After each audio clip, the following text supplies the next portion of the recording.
అదే RTV app వార్తల్ని క్షణాల్లో చదివే అవకాశం ఉంటుంది. ఒక న్యూస్ పేపర్, ఒక టెలివిజన్ ఛానల్ మీ చేతుల్లో ఎప్పుడూ ఉంటాయి.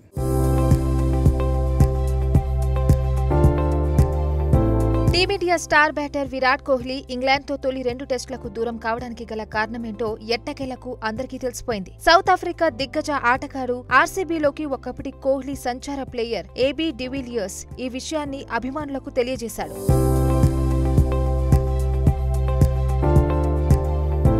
సొంత గడ్డపై ఇంగ్లాండ్తో తొలి 2 టెస్టులకు ఎంపికైనప్పటికీ వ్యక్తిగత కారణాల దృష్ట్యా కోహ్లీ అందుబాటులో లేడు. ఈ విషయాన్ని ధృవీకరించిన బీసీసీఐ హైదరాబాద్, వైజాగ్ టెస్టుల నుంచి కోహ్లీ వైదొలిగినట్లు తెలిపింది. అయితే ఇందుకు గల కారణం గురించి స్పష్టతనివ్వకపోవడంతో కోహ్లీ కుటుంబం గురించి వదంతులు వ్యాప్తి చెందాయి. గర్భవతి అయిన భార్య కోసం సమయం వెచ్చించేందుకు కోహ్లీ బ్రేక్ తీసుకున్నాడని కొందరు, తల్లి అనారోగ్యం వల్లే సెలవుల్లో ఉన్నాడని ఇంకొందరు, బీసీసీతో విభేదాల వల్లే ఇలా అని మరికొందరు నెట్టింట ప్రచారం చేశారు. ఈ నేపథ్యంలో విరాట్ సోదరుడు వికాస్ కోహ్లీ తమ తల్లి సరోజ ఆరోగ్యం బాగానే ఉందని క్లారిటీ ఇచ్చాడు. ఈ క్రమంలో కోహ్లీ రెండోసారి తండ్రి కాబోతున్నాడన్న విషయాన్ని ఏబీ డివిలియర్స్ తాజాగా అభిమానులకు తెలియజేశాడు. కోహ్లీ గురించి అభిమానులు కంగారు పడొద్దన్న ఏబీడీ తాను బాగున్నాడు, కుటుంబంతో ఎక్కువ సమయం గడపాలని నిర్ణయించుకున్నాడు. తొలి 2 టెస్టులకు దూరం కావడానికి కారణం ఇదేనని నేను అనుకుంటున్నాను. కోహ్లీ రెండో బిడ్డ ఈ ప్రపంచంలోకి రాబోతున్న మాట వాస్తవమే. ఇప్పుడు తాను కుటుంబంతో ఉండడం చాలా ముఖ్యం. చాలా మంది విరాట్ ఎప్పుడూ కుటుంబానికే ప్రాధాన్యత ఇస్తున్నాడని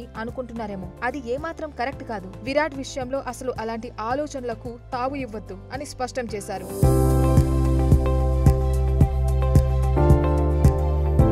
ఇక బాలీవుడ్ హీరోయిన్ అనుష్క శర్మను 2017లో పెళ్లాడాడు విరాట్ కోహ్లీ. వీరికి 2021లో కుమార్తె వామిక జన్మించగా రెండో బిడ్డకు త్వరలోనే స్వాగతం పలికేందుకు సిద్ధమవుతున్నారని డివిలియర్స్ వ్యాఖ్యలతో తేలిపోయింది. దీంతో 3వ టెస్టు నుంచైనా కోహ్లీ అందుబాటులోకి వస్తున్నాడేమో అన్న సందిగ్ధానికి తెరపడినట్లయింది. For more updates keep watching RTV.